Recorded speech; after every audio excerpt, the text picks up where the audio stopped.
আসমান সমূহ ও জমিনে যাবতীয় অদৃশ্য জ্ঞান একমাত্র আল্লাহর জন্যই নির্দিষ্ট রয়েছে।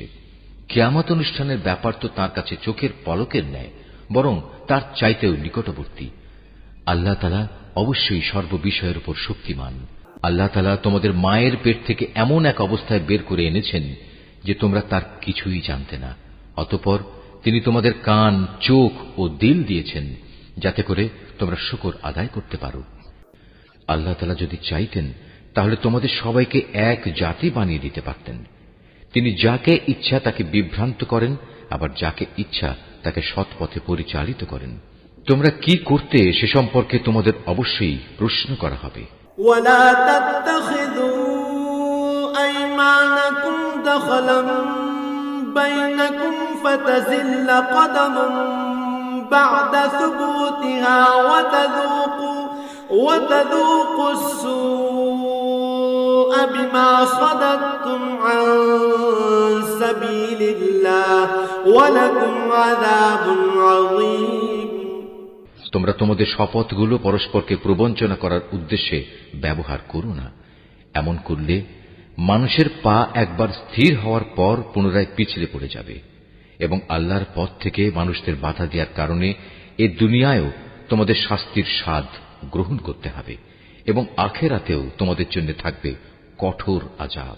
ওয়ালা তাশতারু বিআহদিল্লাহি তামানান কলিলা ইন্নামা ইনদাল্লাহি হুয়া খায়রুল লাকুম ইন কুনতুম তা'লামুন। তোমরা আল্লাহর নামে অঙ্গীকারকে দুনিয়ার সামান্য স্বার্থের বিনিময়ে বিক্রি করে দিও না।